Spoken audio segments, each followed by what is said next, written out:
preface and then add one or two words of my own. Our guest panelist is Dr. Leonard Jefferies. He's chairman of the Department of African Studies at CUNY. His major areas of specialization are government and law, international relations and African studies, political science and African studies.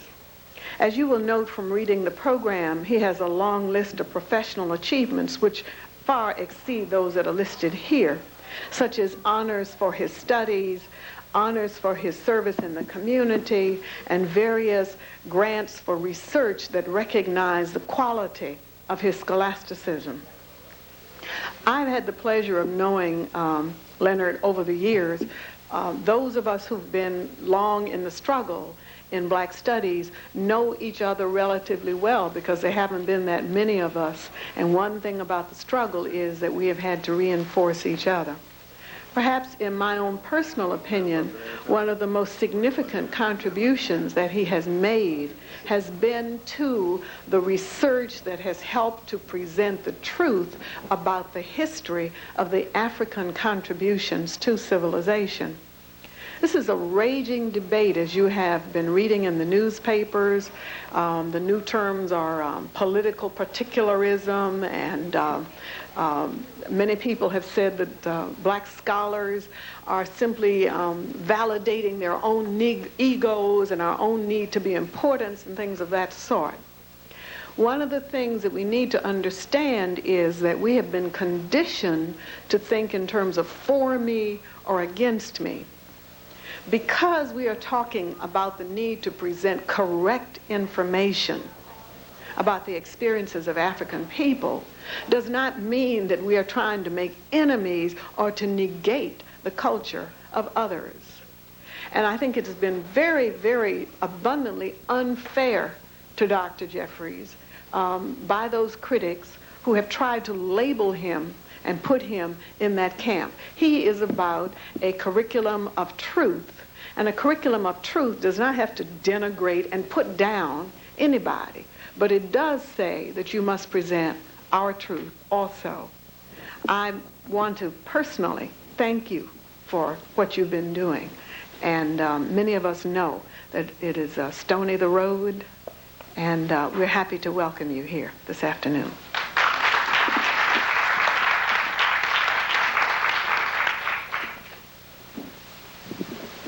Hotep, brothers and sisters, I'm certainly glad to be here, and I certainly want to thank Dr. Gordon for putting a perspective on things. Last year I was here and it was very good. I appreciated the opportunity to come because the storm around the curriculum was hot then. This has been going on now for almost 2 years, and it continues. And it continues because the existing educational system is not isolated from the existing cultural, social, political, economic system of the United States. It is part and parcel. If the socio-economic, political, and cultural system of the United States is racist, there's no way you can insulate and isolate the educational system. So racism in the educational system has to be dealt with. That's the number one item that has to be removed before we can have true education. So I think that if we see this enormous struggle against us, it is just another manifestation of racism and white supremacy. And we have to deal with it as that. It seems more vicious because you would think these are not Ku Klux Klan because they've got PhDs or other things behind their names, but they operate in much the same way, and as far as I'm concerned, they have the same VIP, values, interests, and principles, the values, interests, and principles of white supremacy. So I will proceed forthwith with the presentation, but those of you who are up here and over there are going to be at a disadvantage because if I do, one of my favorite things is say, let's go to the videotape. And that might mean I might try to show something, you know, like this Newsweek article. And if you're way up in the boondocks or over there, you won't be able to see it. Or if I might want to show you an image of the Black Statue of Liberty, you will not be able to see. But I think we have to understand that although we like to think of education as race neutral and politically neutral, education is a part of racism, and in fact it's some of its worst manifestations, and it's a part of politics. So I think that what we're doing must be correct because of the storm that we've raised and created. I'm surprised, however, at the reaction, because when I was asked to evaluate the curriculum of the state of New York 2 years ago, and I was virtually begged to help bail the state and the commissioner and the task force that had been put in place to work with the curriculum, they really needed our help. And they asked me to suspend what I'm doing, and no one is busier than I at City College, and Vivian knows that. But I virtually suspended my activities, running a chairmanship and doing all the other activities we had to set aside this work. They asked 4 of us to evaluate the curriculum of the state of New York. The way the misinformation campaign, the defamation of my character has gone, it's as if only one person was involved in evaluating the curriculum of the state of New York. There were 4 of us, 4 scholars. We looked at over 100 documents from the state of New York, Department of Education. There may have been 150 documents covering every area of education. And I thought this could be done, communally, cooperatively, and collectively. That's the African value system. The 3 Ds, I call it. Communal, cooperative, and collective, working together in the spiritual dimension. So I pulled together a team of people, other PhDs, Dr. Shashi McIntyre, Professor Edward Scobie, Dr. Douglas Davidson, Dr. Kamuni Katemi from Kenya, to help me in this endeavor. But when I realized how serious this thing was, and you had to actually go line by line through these documents, I said I better take firm control of this thing to make sure that the importance of it is fully realized. I spent 6 months reviewing documents. Some documents I had to read over 10 times because I could not believe what it was I was seeing. 10 times. The social studies document which dealt with Africa I had to read over and over again because I said this is not happening in 1987, 89. I can't believe that this curriculum was revised in 87 and this is what they have. The social studies document actually took Egypt out of Africa, took the Nile Valley out of Africa. Now, of course, they explained it in European American, very calm and rational terms. They were going to deal with it in another part of the world. The middle. That was a little footnote, They were going to deal with Nile Valley in another part of the world. So that was supposed to be the Near East, Middle East, or whatever other part of the world they like to call that. And in that area, they were going to deal with Mesopotamia, Tigris, Euphrates, the ancient Hebrews, and the Nile Valley, Egypt. And I read this thing over and over again. I couldn't believe my eyes. There was no content to the Nile Valley unit. No content. No mention of the literature of the ancients of Africa. The first literature of the world of significance is the literature of the Africans of the Nile Valley. No mention of the science of the Africans of the Nile. No people have built more in a more dynamic fashion, a more meaningful and technological fashion than Africans of the Nile.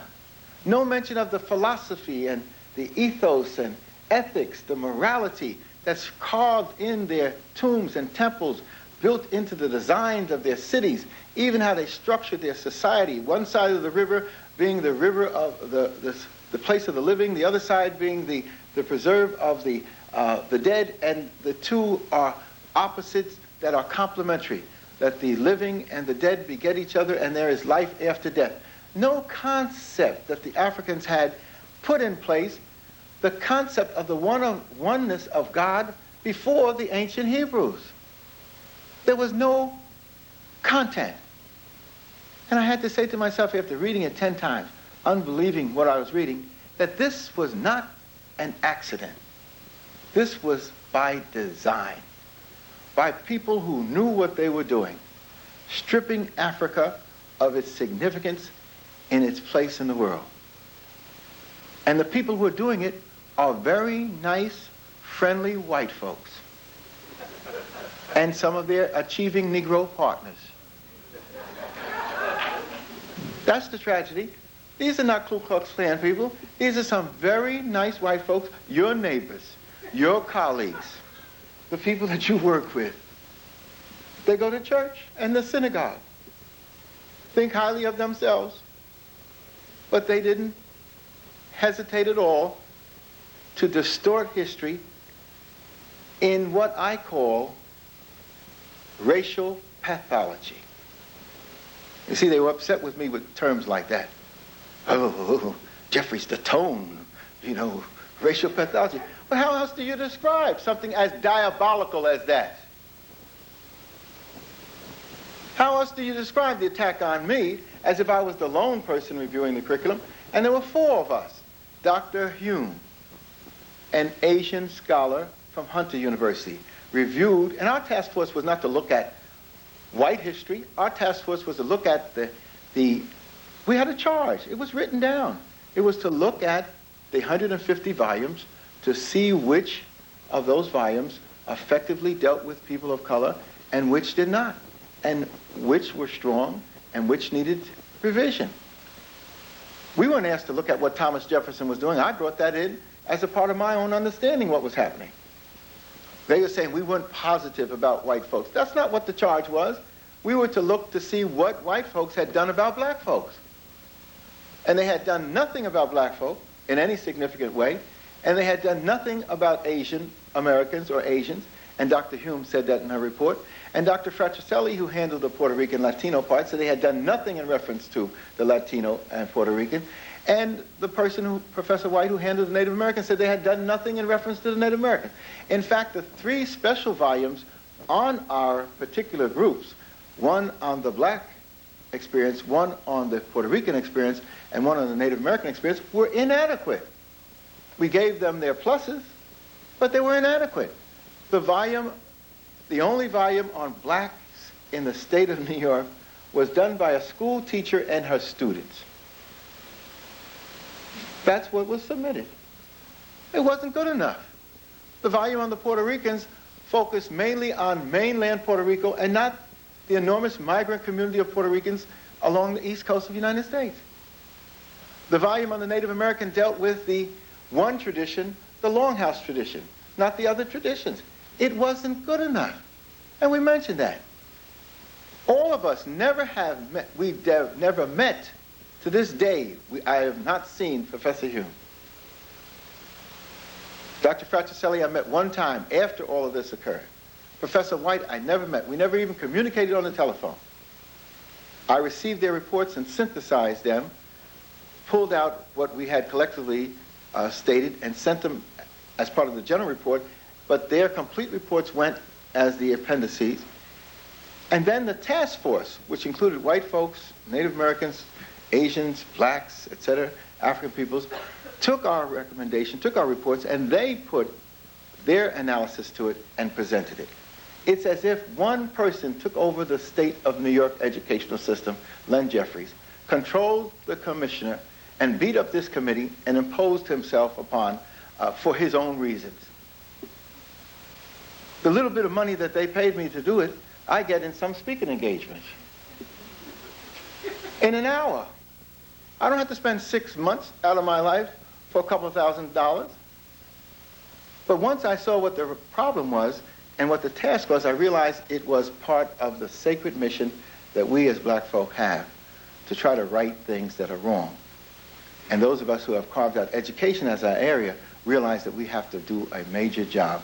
Major surgery has to take place in the educational arena because the educational arena was designed to support the system of white supremacy that was institutionalized in this nation. That's what education was for. The legal system was designed to support the system of white supremacy in this nation. The economic system was the heart of the system of white supremacy in this nation. And the cultural system went along with that. Movies and all the rest of it. For years I grew up as a youngster just like you did, going to movies where the African peoples were completely denigrated. That was a conspiracy planned and plotted and programmed out of Hollywood, with people called Greenberg and Weisberg and Trigliani and whatnot. It's not being anti-Semitic to mention who developed Hollywood.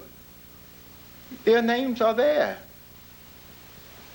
MGM, Metro Goldwyn Mayer, Adolf Zukor, Fox, Russian Jewry had a particular control over the movies. And their financial partners, the mafia, put together a system of destruction of black people. Talk about self-image and self-esteem. This was an important part of the cultural development of any youth. We went to the movies every Saturday and saw the Native Americans being wiped out and Africans being denigrated. Sambo images, Bueller, Stephen Fletcher. That's what they put up there. It was by design. It was calculated. So we have to see that there is a war against the African. Now, I knew it before, but I didn't know how devilish it was going to get, or could be, from nice white people. See, you don't feel so bad, you know, you don't feel so bad if you got to go up against someone who is really down and out devilish and doggish. But if you get the smiling people like Diane Ravitch, I'm trying to do the right thing. And I have done the right thing all these years. Read Diane Ravitch's record. Look at her track record. This is the ultimate, supreme, sophisticated, debonair racist. Pure and simple. And when Asa Hilliard and the others called her Miss Daisy, they did it right. And Asa said, we're going to let Miss Daisy drive her own damn car from now on.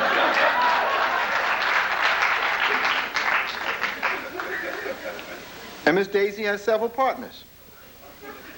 Albert Shanker's been holding her hand for some time. And now he's at the door of the governor, beating him up, saying, you've got to go against this latest report. They went against our report, using me as a scapegoat, that some nasty person has gotten control of the educational system. So then they put in place a sanitized committee. They checked these people out on the computers. Ran the computer. Blah, blah, blah. Good, sound, qualified, achieving Negro, no problem. Good, sound, Native American, no problem. In other words, computers. But see, they don't know, and don't you all tell them, the power of the African Holy Ghost. You see, once that African Holy Ghost starts moving around, whatever their calculations was is thrown off. And that African Holy Ghost started working, and that committee with only a few blacks, which was supposed to be not only sanitized, but it was supposed to be dominated and led by rich white men with property and power. Arthur Schlesinger, distinguished professor, the City University, and had been with the Kennedys and had been at Harvard. And then the melting pot man. What was his name? Glazer. Nathan Glazer, Dr. Nathan Glazer. Melting pot Glazer. And then Dr. Kenneth Jackson. Now these three were supposed to dominate the other 20. But see, they underestimated the African Holy Ghost. And once Dr. Eleni Tedley felt that Holy Ghost, because she's from Ethiopia. Now you know the Holy Ghost has been roaming around Ethiopia for a long time. Ethiopia is the oldest Christian nation. That Holy Ghost is there. And Lalibela built the New Jerusalem in the 12th century. 12 stone churches, not from the ground up. Wonders of the world, Lalibela in Ethiopia, from the ground down to protect them from the Muslim invasions. Holy Ghost in Ethiopia. So Eleni Tedley got her stuff together and brought it to the table. And then little Diane Glover, she's just a school teacher. But she found the strength tapping into the African Holy Ghost that she was a dynamite. Looked Glazer and Schlesinger in the eye and said, you are not correct. I do not agree, Dr. Glazer. Here's little Diane Glover, school teacher out in Long Island and Queens. Look at these big white men with property, power, and prestige. They knew they had met their match. So Schlesinger, being a weakling and not prepared to learn and grow, stepped off of the committee. This is how slick and devilish they are. He refused to be in the committee because he saw the learning process that these sisters and brothers bringing that material to the table that they all had to digest was changing the committee. The truth was manifesting itself. So he said, I'm going to step off, but not really step off. That's how slick and devilish and dirty and dastardly they are. He said, I just want to be a consultant.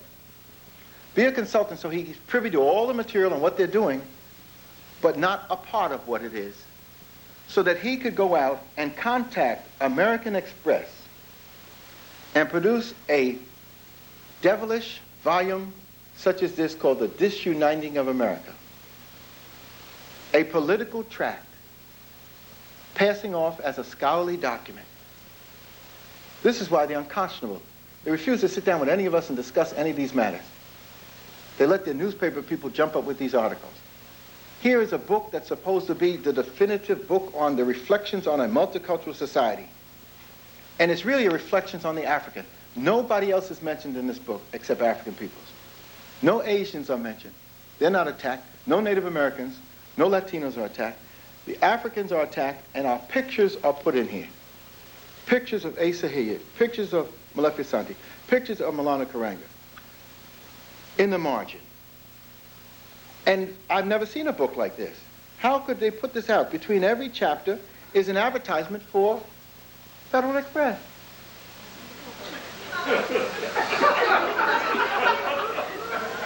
An advertisement for Federal Express. And this is the book that's going to be talking about the disuniting of America. You talk about pimps and prostitutes parading. I mean, I hate to be, you see my reaction. And I'm trying to be very cool, calm, and collected. And he even had to put one of us. Provides immediate relief from stress and anxiety. Federal Express advertisement. In between the chapter on the new race. This is the chapter on the new race, and then they have this black fellow there. History, the weapon. And then they have some of our pictures. But you know, the battle for the schools. What this reveals is that what we're, and then they have little Diane Ravitch. They just gave her a little picture in the corner. Miss Daisy. Adjunct professor at at Columbia. Not a professor. Miss Daisy has not passed muster to be a professor. Dr. Gordon and I have passed muster to be a professor. Miss Daisy was there as an adjunct because she brought in a grant. She's hooked up with the grants with the Heritage Foundation and these other conservative foundations because he's doing the work of these devilish folks. In fact, she is the new standard. The old standard was a Bible Belt Texas rural family. That's the standard for the textbooks that went into the schools for generations. Now the new standard is not a Bible Belt Texas family, but a sophisticated Texas Jew, and that standard is not good enough either.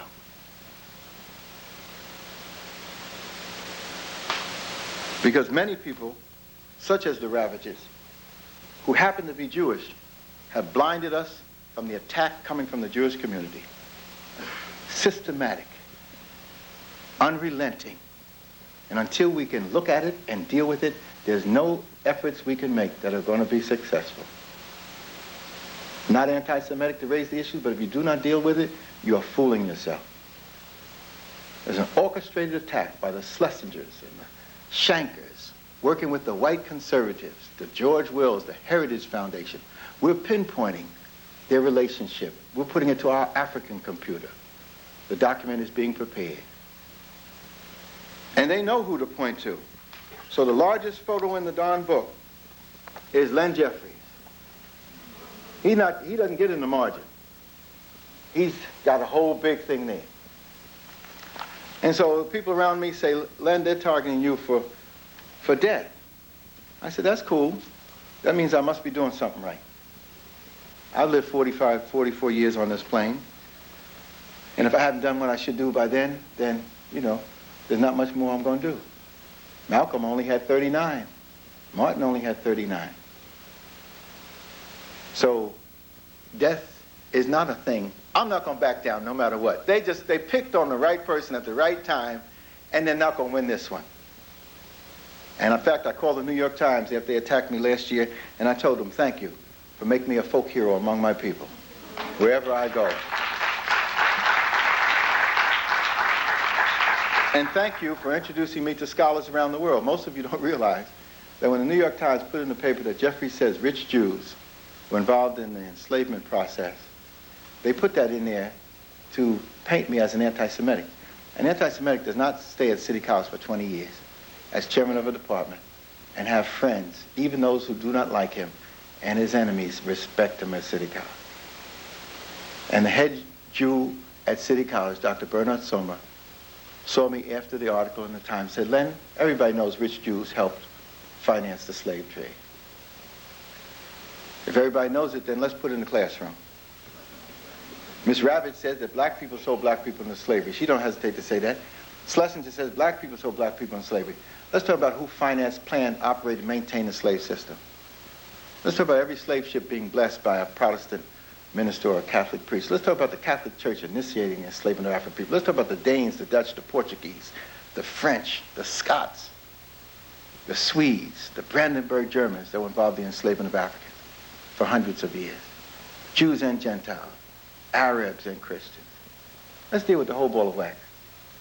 Let's just say Africans sold Africans into enslavement. But I don't do anything unless I'm backed up with documentation. So the Ravitches and whatnot know I have documentation. They don't want to come by me. They sent their leading emissary, Edward I. Koch. And Eddie called me up, wrote me a letter. Dr. Jefferies, I'd like you to come down to my office so we can discuss your documentation and what these things are you're dealing with. I thought he wasn't serious. But I realized he had been on TV the week before and said, Jefferies is wrong because he's teaching racism in his class. Levin is right because he's not teaching it in his class.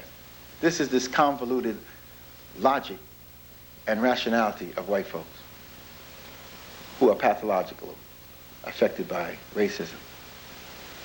So most people told me, don't be bothered with him. Adelaide Sanford, Dr. Sanford said, you can't deal with him. The man will distort anything you say. Dr. Clark said, don't worry about him. But the African Holy Ghost said, with your truth, you can go anywhere and deal with anybody. And since he is the biggest and the baddest that they got, you got to take on their best so you don't have to worry about the rest. And so Dr. J called them up and said, I'm interested in your proposition, but I have a condition. I'm not coming. I want you to come up to my office. Oh, no, I couldn't come up to your office. I said, well, I have all the books and everything up here. Oh, no, I couldn't do that because that would cause, be too much of a publicity. So I said, well, I'll come down to your office, but first you've got to give up my pyramids. He said, what? I said, I would not even consider a dialogue unless you are prepared to give up my pyramid.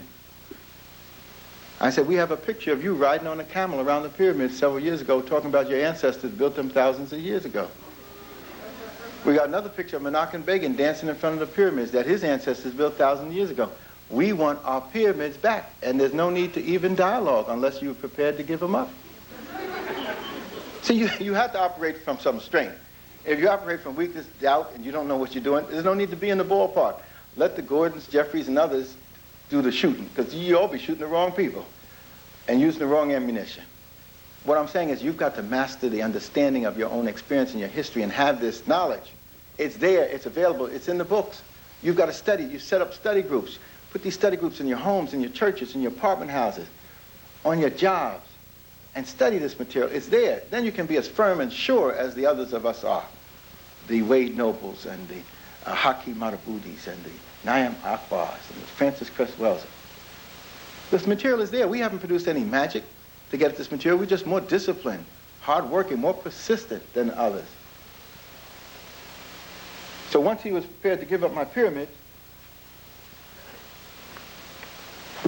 and I always carry the image of the pyramids around. Once he was prepared to give them up, I said I would come down. And he called in from Hong Kong to tell his people, tell Jefferies he can have his pyramids back. So my brother said, look, I can't allow you to go down there by yourself. This is my little brother. He's in a heavy African martial arts.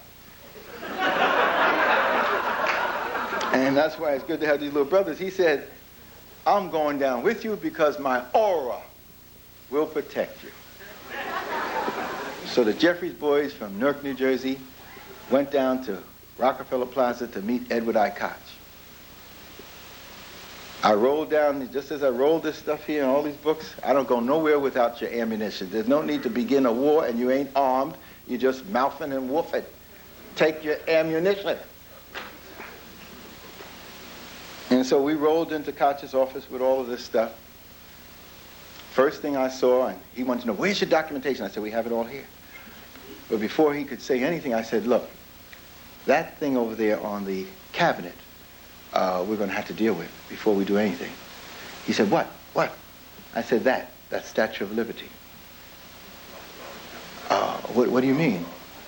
Well, you're not familiar with the Statue of Liberty? Yes, the Statue of Liberty is in the harbor. No, its background, the reason for it being. I said, the Statue of Liberty has not a darn thing to do with your immigrant forebears. It has to do with my forebears fighting for liberty in these United States. He tried to act cool, but it was clear he was becoming discombobulated.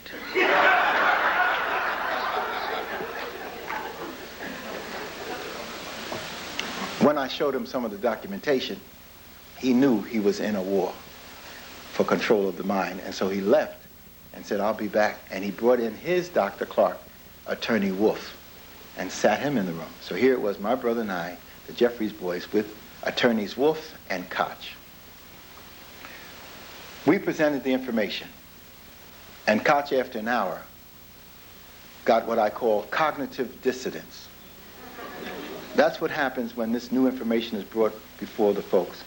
Cognitive dissonance is a much nicer term, a psychological term where imbalance, disharmony occurs when new information is, but I like to call it racial pathology, but cognitive dissonance is good enough for those who cannot digest racial pathology. Well, cognitive dissonance started to set in, and after a while he got so uncomfortable. He asked me about, well, what is this about? You had said something about rich Jews and involved in the enslavement of Africans. So I said, where do you want us to start? What period of history? You want us to start in the Spanish, Portuguese period of the starting of the slave trade in the 1400s and 1500s? Do you want to move us? Do you want us to move it from Seville and Lisbon on to Amsterdam and Hamburg, where the new Jewish community in those areas continued the slave trade for the Dutch, the Germans, and the English? Or do you want us to move it to Brazil and the Caribbean and Curacao, which became the new Amsterdam, the new center of the slave trade in the Western world, centered around the Jewish immigrants that moved into Curacao? Or do you want us to move it to New York and Newport, Rhode Island? Where do you want us to start? Newport, Rhode Island, at the time of the American Revolution, was the leading slaving center in America. And that was the home of the largest Jewish community and most active, wealthy Jewish community in America. Newport, Rhode Island. Where do you want to start, Mayor? Well, what books do you have? Well, we have a book here. Aaron Lopez of Newport. In the 1750s and 60s, one of the largest slavers out of Newport, Rhode Island. A community that had a number of outstanding wealthy Jews who not only controlled a couple hundred of the slave ships, Aaron Lopez himself controlling a couple of dozen, but they controlled most, if not all, of the 30 distilleries that processed molasses from the Caribbean into rum to be sold to the Native Americans as firewater and to be sold to Africa for enslaved Africans. Where do you want to start? You want to go back into the Spanish, Sephardic Jewish community? Then get Stephen Birmingham's, the Grandees. The Grandees, the Jewish rich that supported the Spanish throne and helped lay the foundation for the enslavement in the 1400s and 1500s. Even after the Jewish community was persecuted in Spain with the Inquisition in 1492. Many of them that converted to Christianity stayed in Spain and helped the Spanish king and queen, who was anti-Semitic, Queen Isabella, helped her maintain the slave system against the Africans and Native Americans. Where do you want to start? Do you want to go to Amsterdam and get a book by Jonathan Israel on European Jewry in the age of mercantilism, 1550 to 1750? And there's a picture of the Amsterdam synagogue, which was the center of slave trading for the Dutch. Amsterdam became the leading port in this period of time for slaving. And it was around this synagogue that the slaving system was established. Now, we're not talking about most Jews. Most Jews were being beat up and down Europe and persecuted for being Jewish. We're talking about rich Jews, and we specifically make that distinction. We're not talking about white folks in general when we talk about oppression. We're talking about the wealthy white folks, the powerful white folks that make the decisions. So let's make some decisions, some clarity when we're talking about these things. But the documentation is there. We are now preparing the 10 volumes dealing with the Jewish relationship with the black community in reference to slavery, so we can put it in the school system. So there'll be no question about Miss Daisy, Arthur Schlesinger. Schlesinger in his book says, Dr. Jefferies says something about the Jews involved in enslavement, and then he just leaves it there. I asked this man who called me from California, I said, what is the reference that he cites?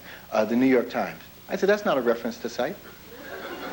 Well, they quote you being quoted from some other newspaper.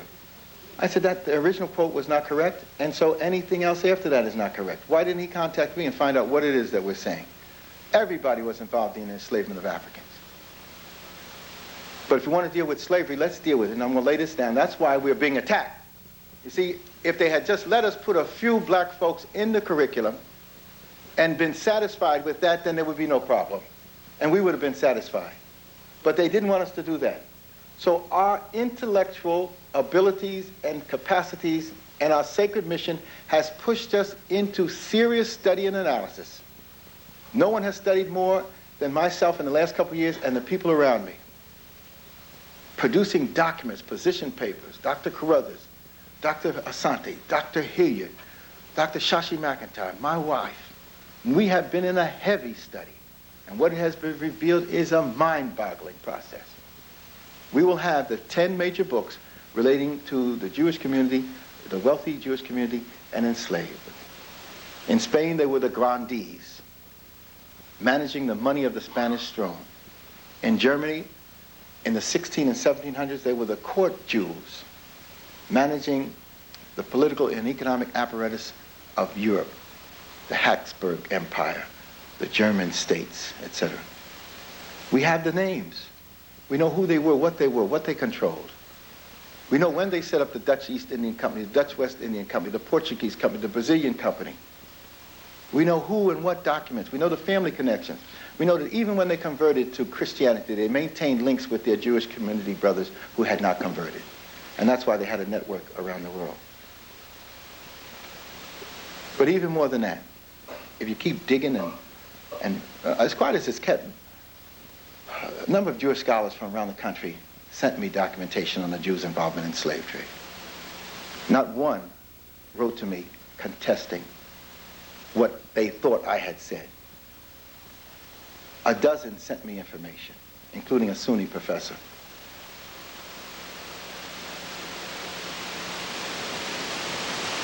And then we discovered in my copy room, I don't know, the African Holy Ghost works in wondrous ways. African Holy Ghost put a book in my copy room called The Jews of Germany by Lowenthal. And it details the movement of the Jewish community into Europe after the fall of the Roman Empire, along with the Syrians and Lebanese, and they became the lifeline of the fallen Roman Empire in the 15 and 1600s. And they began to institutionalize a trade link with the Middle East. That trade link dealt with, number one, number two, furs, and number one, it dealt with humans. The humans that it dealt with for hundreds of years. with the Slavic peoples of Central, Eastern, and Southern Europe, the Czechs, the Poles, the Yugoslavs, the Russians. An alliance between the Catholic Church and rich Jews selling white Central, Eastern, and Southern Europeans into Arab slavery. The truth shall set you free. Did you hear what I said? The white slave trade in Europe, because the Central and Eastern Europeans were pagans. They were not Christians. Catholic Church had no allegiance to them. And the Jewish community didn't care either which way. So rich Jews and the Catholic Church had an alliance for hundreds of years, selling white folks from Central, Eastern, and Southern Europe into slavery in the Arab world, the white slave trade, which is the precursor of enslavement later. In fact, the term slavery is rooted in the word Slavs. You see why we're in trouble? If they had just let us alone and let us put Louis Lattimore, Granville Woods, and Norbert Richelieu, and Jan Masaryka, if they just let us alone, we would have been so worried about putting these people in the curriculum that we wouldn't have to dig up these truths. But we might as well go for the whole ball of wax, getting ourselves prepared for the 21st century. It's in the works. It's in the material. You just have to grab a hold of it. Let me quickly try to say what I'm trying to say.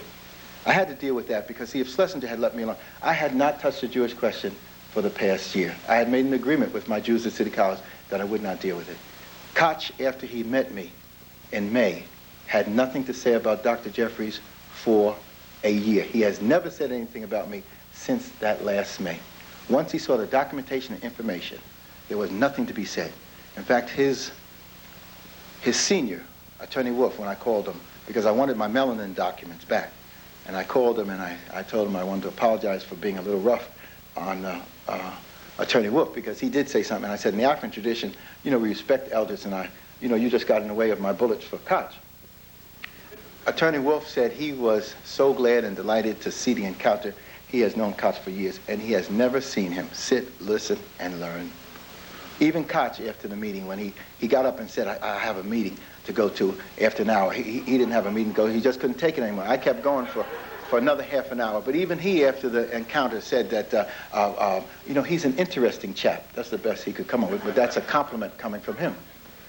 But I had bought $200 worth of books, these books, for them to purchase. I thought they were seriously interested in it, what it is that we are saying and what it is we're basing it upon. But they were not. They wanted to destroy me, to make a spectacle of me, to ridicule me.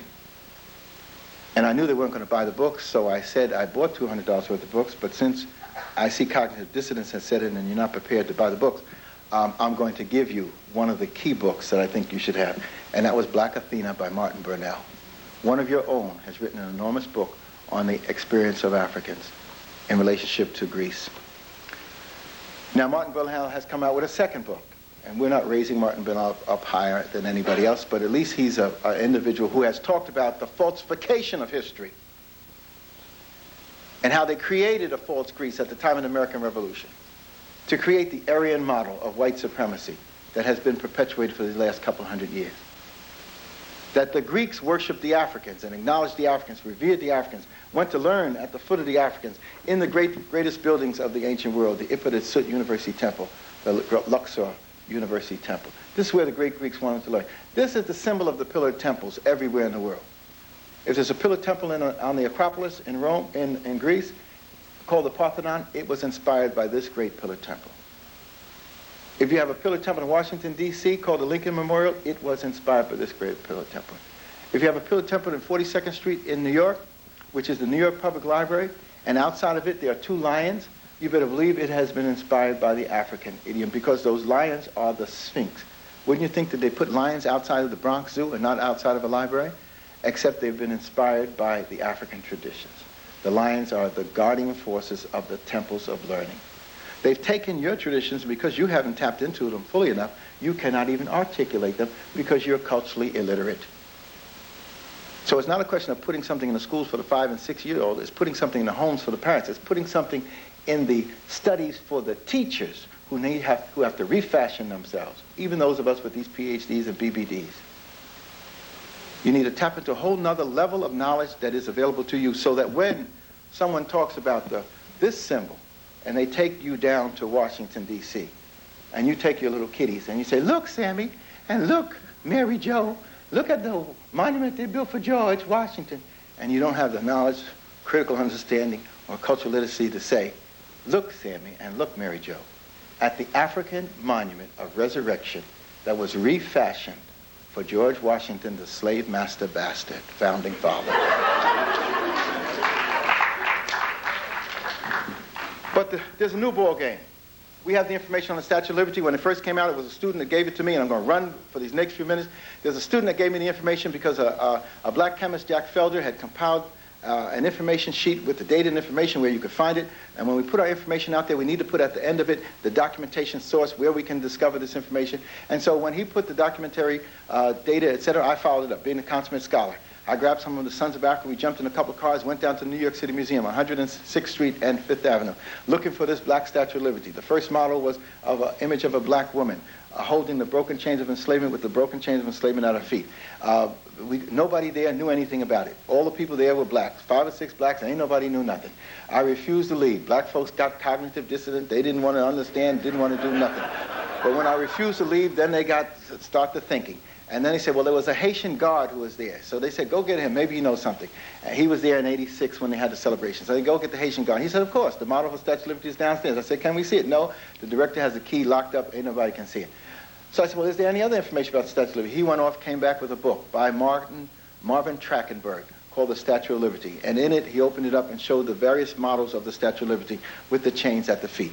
Then the brother Felder said, you can go down to the French Cultural Center. That's further down on 5th Avenue, 83rd Street or 82nd Street and 5th Avenue. I went there, knocked on the door, just got in there just in time. I had called them before and asked them, did they have any information on the Statue of Liberty? And they gave me a large magazine called Liberty, the anniversary edition of the magazine France, and that dealt with the founding of the Statue of Liberty. It had a picture of Edouard René Lefleur de la Boulay, the Frenchman who came up with the idea of the Statue of Liberty. He was a political scientist. He was a French leader. He was a French parliamentarian. He wrote a 3-volume history of the United States, but more important than that, Edouard René Lefleur de la Boulay, who came up with the idea of the Statue of Liberty in 1865, was head of the French Anti-Slave Society. In 1865, people were not interested in immigration into the United States. In fact, the United States in the 1850s, 1860s had established a know-nothing party. They did not want immigrants. They were against immigrants, and the immigrants that they were against were Papists, German and Irish Catholics. There was no prospect of bringing in immigrants from Central, Eastern, and Southern Europe. These were the unwashed masses. 1865 was our period.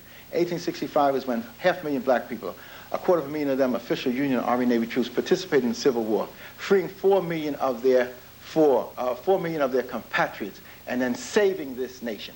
The question of black folks getting into their history has nothing to, and fighting for their liberty and struggling for what is right, is not the question of disuniting America. It has been our struggle that has kept America united. It has been our struggle that has raised anew the liberties that this nation professes. It has been our struggle that has created the 14th Amendment that became the amendment that the women could use and others could use when they talked about the expansion of liberty in America. America was founded by rich white men with property and power. It was founded on an affirmative action program for rich white men with property and power. From the very beginning of the founding of these colonies, rich white men with property and power were given affirmative action and set-asides, whole land set aside for them to develop, and whole people set aside to work it for free, including white folks who came as virtual slaves under indentured servitude. There was a set-aside and affirmative action for rich white folks with property and power in the beginning of this nation, and that tradition under the British and under the Dutch was maintained. And when independence was established, and the Constitution put in place in 1787 is a document of affirmative action for rich white folks with property and power. Because we do not have the critical analysis we need, and that's why we need study groups, serious study groups for the adults and for the teachers, we continue to go around talking about there was a 3/5 clause put in the Constitution, and we had 3/5 rights of white folks. You had no rights in the American constitutional frame of reference. Women had no significant rights. The Constitution did not speak to them, and poor men did not have any significant rights in the Constitution. The Constitution speaks to rich white men with property and power. It's there for you to read with your eyes open and to put an analysis to it. 3/5 clause in affirmative action and a set-aside for the slave owners. A slave owner who had 200 of our peoples enslaved had 3/5 more votes, voting power for them than a normal rich white man. That's democracy. That's oligarchy. But we still posture a position of democracy as part of the founding process. Democracy came as we struggled to widen the American process to include the most deprived and dispossessed of the people in the system. Our struggle has been the heroic struggle. It's an enormous struggle. If you can only tap into it, if you only knew it, the struggle of our people collectively for freedom, justice, we have been the liberating people force in this nation from day one when we arrived. And that Constitution, if you read it again, the two places it mentions black folks is this 3/5 clause, and then they got this question of 1808. 1808 is a set-aside for rich white men with property and power, the Jeffersons and the Washingtons and the Monroes. A set-aside. Instead of ending slavery in 1787, which they could have done if they were lovers of freedom, justice, and equality. Instead of ending the slave trade in 1787, which they could have done if their Declaration of Independence meant anything to them. We hold all men are created equal and endowed by their Creator with certain unalienable rights, among these life, liberty, and the pursuit of happiness. If they really believed that, they could have instituted a constitution that destroyed these things as the French did.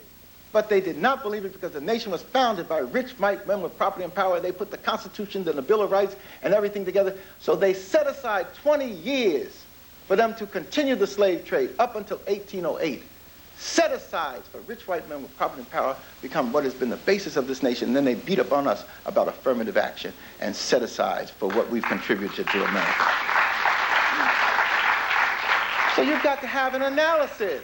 That's what we're saying. And just let me give you this one frame of reference to show how this enormity of material can be processed in a way to make it work for you. And then we'll have the question and answer period. I come up with a formulation which I call pyramid analysis. And I put this available to the committee. The committee wanted it. And that pyramid analysis means that you've got to be able to process the enormity of information about the human experience. Using the pyramid as a model, it allows us to deal with the basic rule and understanding of human life and life on the planet and life in the universe, and that's duality. Duality and polarity is a basic concept that has to be understood. The pyramidal framework gives us a chance to deal with that. One polarity is what I call the thesis. The other polarity is what I call the antithesis. Between the polarities, you have the search for truth and knowledge, which relates to duality and polarity. As you deal with the knowledge, breaking it down and analyzing between the polarities, then you synthesize it and you come up with critical thinking. You put a circle around it, it represents systems, external systems,